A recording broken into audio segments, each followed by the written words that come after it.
السلام علیکم ورحمۃ اللہ وبرکاتہ۔ مفتی صاحب کیا حال ہے، ٹھیک ہو؟ میرا سوال یہ ہے کہ جس طرح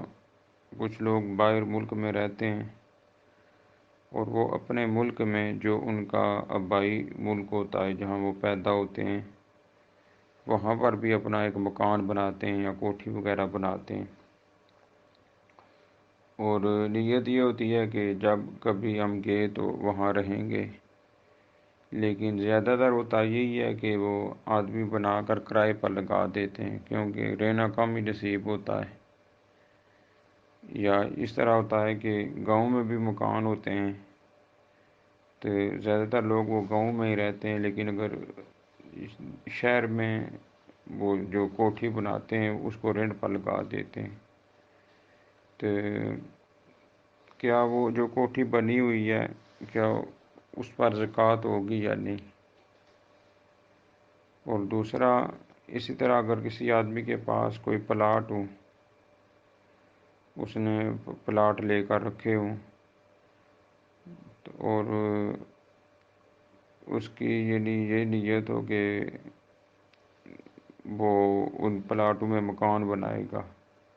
یا اسی طرح رکھے گا، کچھ ٹائم کے بعد بیچ دے گا، پھر اور کوئی پلاٹ لے لے گا، کیونکہ ظاہرہ پلاٹ کی پرائس اوپر ہی جاتی رہتی ہے، تو کیا اس پلاٹ کے اوپر بھی زکوٰۃ ہوگی یا نہیں؟ وعلیکم السلام ورحمۃ اللہ تعالیٰ وبرکاتہ۔ دیکھیں، کتاب ہے جس کا نام ہے سراج الفقہا کی مجالس، اس کے اندر یہ لکھا ہوا ہے کہ اگر مکان کرائے پر دے دیے تو ان مکانوں پر تو زکوٰۃ نہیں ہوگی، لیکن ان مکانوں سے جو کرایہ وصول ہوگا اس پیسے پر زکوٰۃ ہوگی، جبکہ وہ شخص مالک نصاب ہو۔ ایسے ہی اگر کسی نے کوئی پلاٹ وغیرہ خریدا اور نیت یہ ہے کہ اس میں مکان بناؤں گا، رہائش اختیار کروں گا ان مکانوں میں، تب تو اس پلاٹ پر اور ان مکانوں پر زکوٰۃ نہیں ہوگی۔ لیکن اگر اس کی یہ نیت ہے کہ اس پلاٹ کو بیچ دوں گا یا پھر پلاٹ میں مکان بنا کر ان مکانوں کو بیچ دوں گا، تو پھر اس صورت میں اس کے اوپر ان پلاٹ کی بھی زکوٰۃ ادا کرنا لازم اور ضروری ہوگی، جیسا کہ فتاوی اہل سنت احکام زکوٰۃ میں مذکور ہے۔